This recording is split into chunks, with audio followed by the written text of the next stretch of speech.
नमस्कार।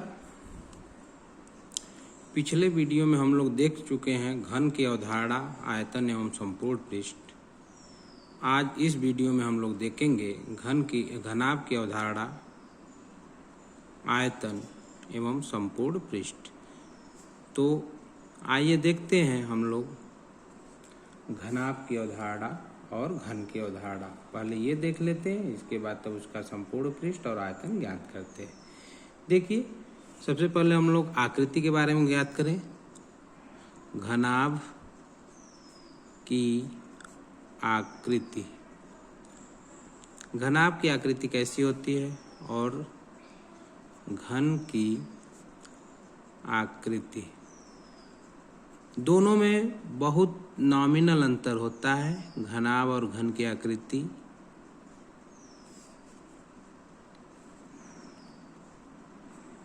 थोड़ा सा अंतर होता है, लेकिन देखिए ये जो आप आकृति देख रहे हैं, ये आकृति घनाभ की आकृति है। आप देख पा रहे हैं। अब देखिए घन की आकृति हम लोग देखते हैं। घन की आकृति में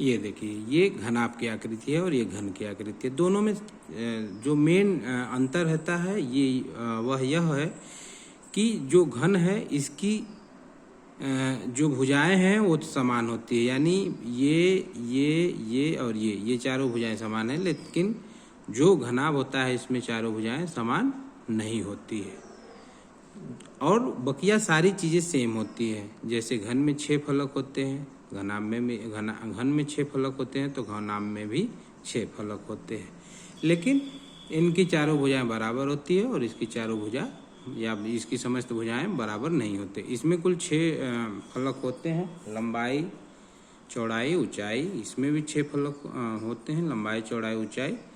तो इसके 6 जो फलक होते हैं वो आपस में बराबर होते हैं या उनका क्षेत्रफल आपस में बराबर होता है। इनमें आमने सामने के क्षेत्रफल बराबर होता है। अब इनके आयतन की बात करते हैं। आइए देखते हैं आयतन। तो आयतन किसी भी वस्तु द्वारा घेरे गए कुल स्थान की माप जिस भौतिक राशि के द्वारा की जाती है उसे आयतन कहते हैं। यानी अगर ये वस्तु हम यहाँ रखें तो इसके द्वारा जो भी स्थान घेरा जाता है उसको इस वस्तु का आयतन कहते हैं। अब देखिए, ये घनाभ है और ये घन है, तो हम लोग अभी घनाभ के परिप्रेक्ष्य में देखते हैं, फिर घन के परिप्रेक्ष्य में देखेंगे। तो घनाभ का जो आयतन होता है उसके लिए एक सूत्र है, घनाभ का आयतन। घनाभ का जो आयतन होता है उसके लिए लिखते हैं लंबाई गुणे चौड़ाई गुणे ऊंचाई। ये सूत्र है, या इसको हम लोग लंबाई को L, चौड़ाई को B और ऊंचाई को H ऐसे लिख सकते हैं। तो ये सूत्र आप याद कर लीजिए। ये घनाभ का आयतन हो गया। अब हम लोग देखेंगे घनाभ का संपूर्ण पृष्ठ। घनाभ का संपूर्ण पृष्ठ,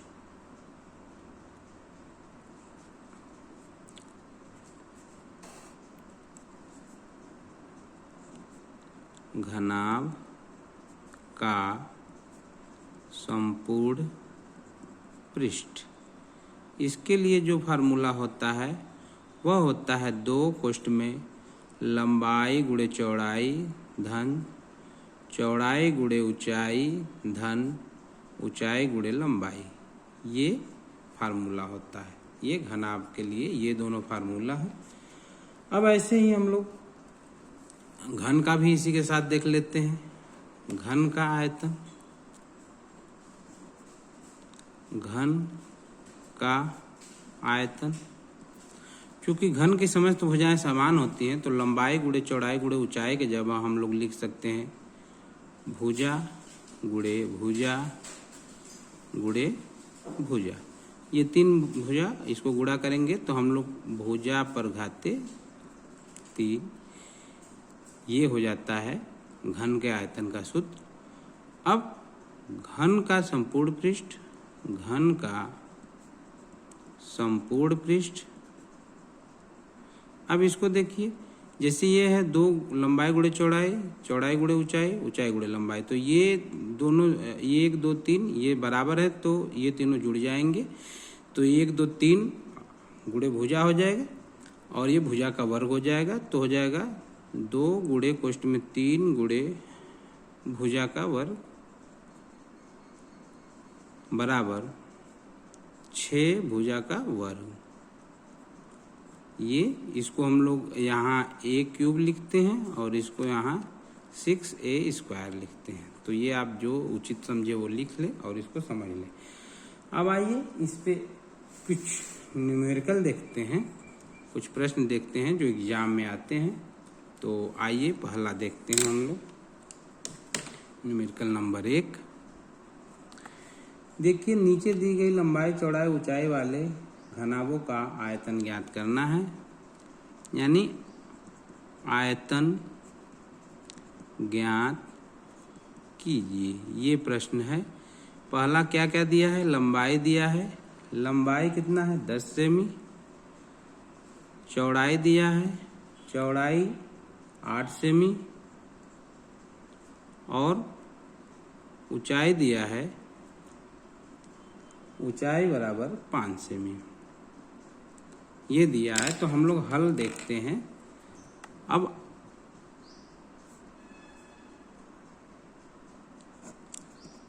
आप लोग हल देखते हैं, आयतन बराबर लंबाई गुणे चौड़ाई गुणे ऊंचाई, ये होता है। अब इसमें करेंगे 10 गुणे 8 गुणे 5 बराबर 8 पंजे 40, 40 दहा में 400, ये हो जाएगा घन सेमी।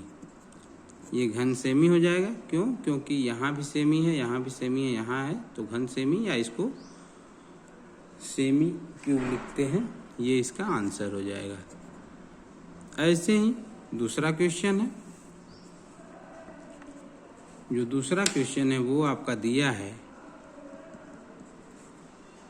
लंबाई 14 सेमी, चौड़ाई 12 सेमी, ऊंचाई 0.007 सेमी, यानी लंबाई दिया है, चौड़ाई दिया है और ऊंचाई दिया है। लंबाई दिया है 14 सेमी, चौड़ाई दिया है 12 सेमी और ऊंचाई दिया है 0.007 मीटर, ये दिया है मीटर। अब हम लोग सबसे पहले हल करेंगे, तो क्या करेंगे, आइए देखते हैं हल। हम लोग करेंगे तो लंबाई तो सेमी में दिया है, चौड़ाई सेमी में दिया है, परंतु ऊंचाई मीटर में दिया है, तो 0.007 मीटर बराबर 0.007 गुणित 100 सेमी। इसको पहले हम लोग सेमी में बदल लेंगे, बराबर ये हो जाएगा 0.7 सेमी। अब हम लोग निकालते हैं आयतन। आयतन बराबर लंबाई गुणे चौड़ाई गुणे ऊंचाई बराबर, आप देखिए 14 गुणे 12 गुणे 0.7, अब गुणा कर दीजिए,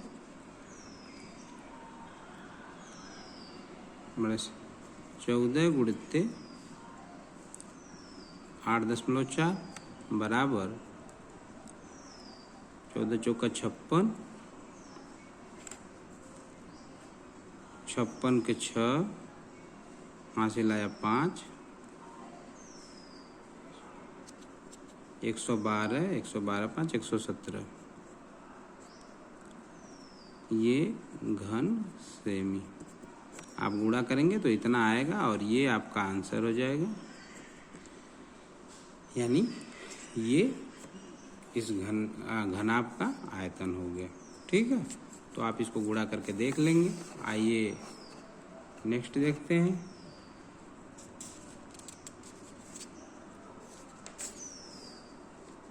प्रश्न है, एक कमरे की लंबाई 5 मीटर, चौड़ाई 450 सेमी और ऊंचाई 35 डेसीमी है। कमरे में कितनी हवा है? प्रश्न पहले आप लिख लीजिए।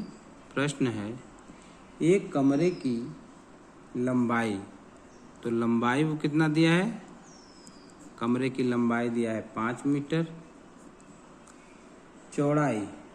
चौड़ाई दिया है 450 सेमी। 450 सेमी बराबर आप लिख सकते हैं 4.5 मीटर, ये लिख सकते हैं। ऊंचाई दिया है 35 डेसीमी। 35 डेसीमी बराबर ये हो जाएगा 3.5 मी। अब हल करते हैं हम लोग, देखते हैं क्या आता है। कमरे का आयतन बराबर लंबाई गुणे चौड़ाई गुणे ऊंचाई। ये करते हैं, लिखते हैं 5 गुणे 4.5 गुणे 3.5। ये जब हम लोग करते हैं तो हम लोग का आता है, आप गुणा करके देख लीजिए, 78.75। ये हो जाएगा घन मीटर। ये बताने का उद्देश्य क्या था इसमें, इसको आप जो ये सेंटीमीटर में दिया है मीटर में बदलेंगे और डेसीमीटर में दिया है मीटर में बदलेंगे, उसके बाद इसको लगाएंगे। तो ये बताने का मेन उद्देश्य ये था कि आप बदलने के बाद इसको हल करेंगे। आइए नेक्स्ट देखते हैं। ये क्वेश्चन जो आप देख रहे हैं ये बहुत छोटे छोटे क्वेश्चन तो ज़रूर हैं, लेकिन एग्ज़ाम में ऐसे ही क्वेश्चन आते हैं जो आप कंफ्यूज हो जाते हैं, जिनको देखकर आप चेंज नहीं करें तो। अब प्रश्न नंबर ये 3 था, ये 4 हम लोग देखेंगे। Question number 4। क्वेश्चन नंबर 4 देखिए क्या है। एक घन जिसकी भुजाएं 3 सेमी और 9 सेमी है। एक घन जिसकी भुजाएं 3 सेमी और 9 सेमी है। ये घन है जिसकी भुजा 3 सेमी और 9 सेमी है। दो घन है, दो घन। इसके आयतन में क्या अनुपात होगा? यानी ये जो दोनों घन है इनके आयतन में क्या संबंध होगा या अनुपात आप कह सकते हैं। तो दो घन जिसकी भुजाएं 3 सेमी और 9 सेमी है, इनके आयतन में क्या संबंध होगा? आइए हम लोग हल देखते हैं इसका। हल पहले घन के लिए देखते हैं। पहले घन का आयतन बराबर भुजा पर घाते 3 बराबर 3 बराबर 9 घन सेमी। अब दूसरा देखते हैं।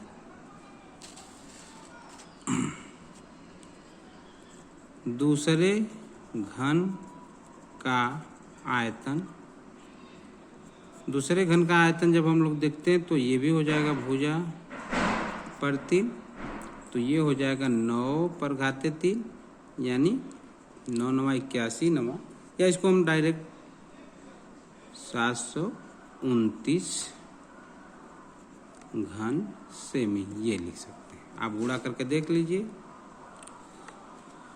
अब दोनों में अनुपात, दोनों घन में अनुपात यानी पहले घन का आयतन बटे दूसरे घन का आयतन, दूसरे घन का आयतन। ये दोनों का हम लोग आयतन लिख लेंगे। अब देखिए दोनों घन का आयतन क्या है, 9 है पहले का, दूसरे का है 729। जब ये कटेगा तो ये 81 आएगा और ये 1, यानी 1/81, यानी दोनों के अनुपात क्या होंगे, 1/81। दोनों में अनुपात 1/81 होगा। ये आपका आंसर हो गया। तो इस तरीके से ऐसे क्वेश्चन लगाएंगे। आइए आगे देखते हैं हम लोग। ऐसे ही क्वेश्चन हैं कुछ, उनको हल करते हैं। प्रश्न है आपका 5। प्रश्न दिया है, एक मैदान की लंबाई 30 मीटर है। एक मैदान की लंबाई 30 मीटर, चौड़ाई 10 मीटर है। चौड़ाई 10 मीटर है। यदि मैदान पर 40 mm वर्षा हुई, यदि मैदान पर 40 मिलीमीटर वर्षा हुई तो ज्ञात कीजिए मैदान पर कुल कितना पानी गिरा।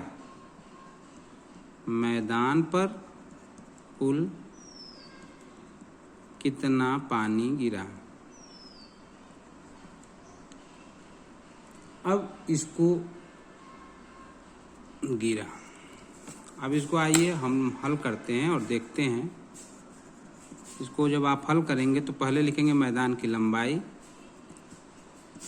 मैदान की लंबाई ये है आपका दिया हुआ 30 मीटर। मैदान की चौड़ाई ये दिया है 10 मीटर।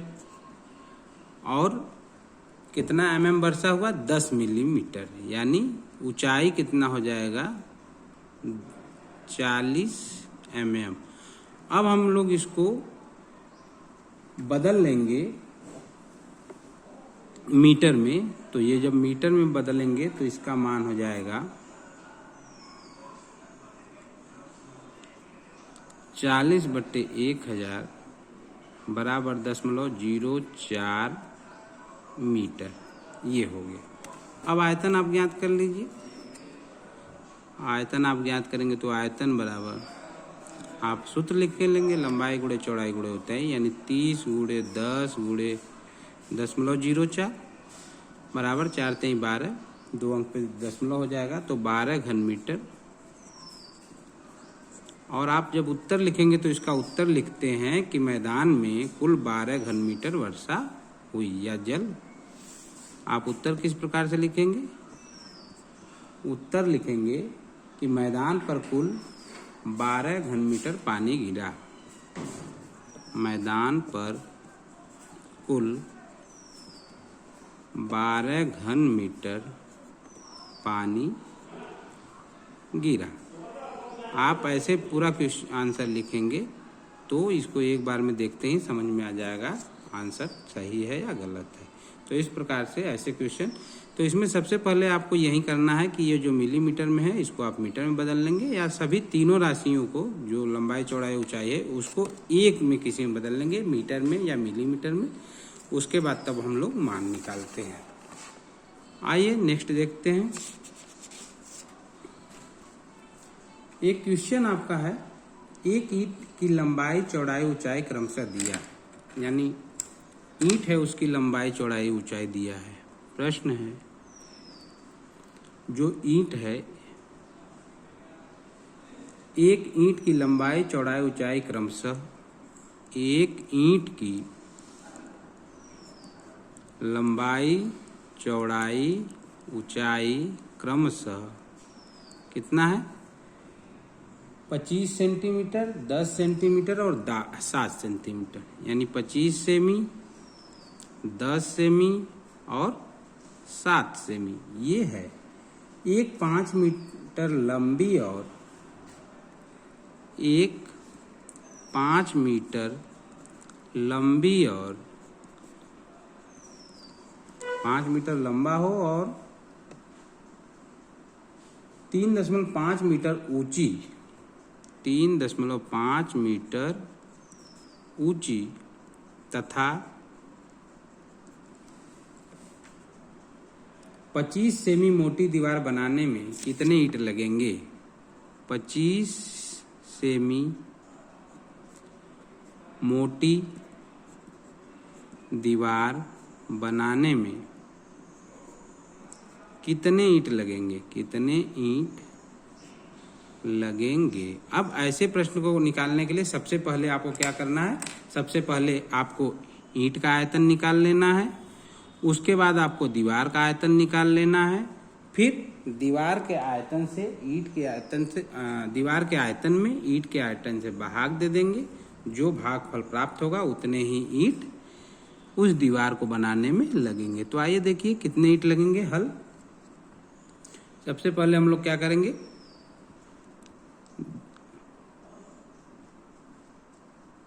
ईंट की लंबाई, ईंट की लंबाई कितनी है? 25 सेमी। ईंट की चौड़ाई कितनी है? 10 सेमी। और ईंट की ऊंचाई कितनी है? 7 सेमी। ये हो गया। तो ईंट का आयतन हम लोग निकाल लेंगे तो ये हो जाएगा 25 गुणे 10 गुणे 7, इतना हो जाएगा। अब इसी प्रकार से हम लोग दीवार का आयतन निकाल लेंगे। दीवार का आयतन निकालेंगे तो देखिए इसका लंबाई दिया है 5 मीटर, तो बराबर हो जाएगा 500 सेमी।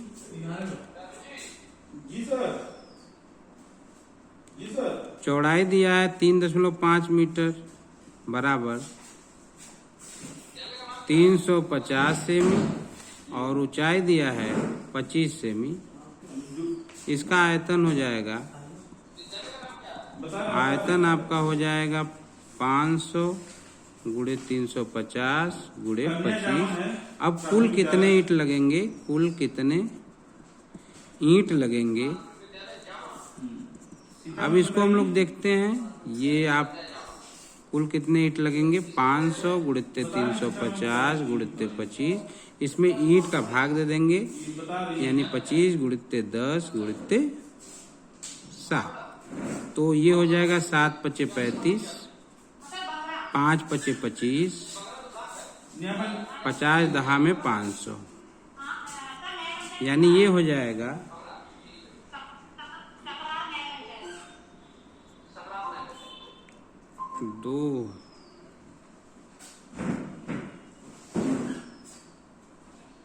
10 गुणित 10 गुणित 25 बराबर 2500 ईंट। ये इतना ईंट लगेगा। तो उत्तर आप लिख लेंगे, उस दीवार को बनाने में कुल इतने ईंट लगेंगे। तो इस प्रकार से आप अन्य क्वेश्चन को हल करिएगा, अन्य जो प्रश्न दिए हैं उनको हल करिएगा। अगर नहीं समझ में आएगा तो आप पूछिएगा। इसी के साथ हम अपने इस क्लास को समाप्त करते हैं। हम लोग अपने अगले क्लास में एक नए टॉपिक के साथ मिलेंगे। तब तक के लिए आप सभी को बहुत बहुत धन्यवाद। नमस्कार।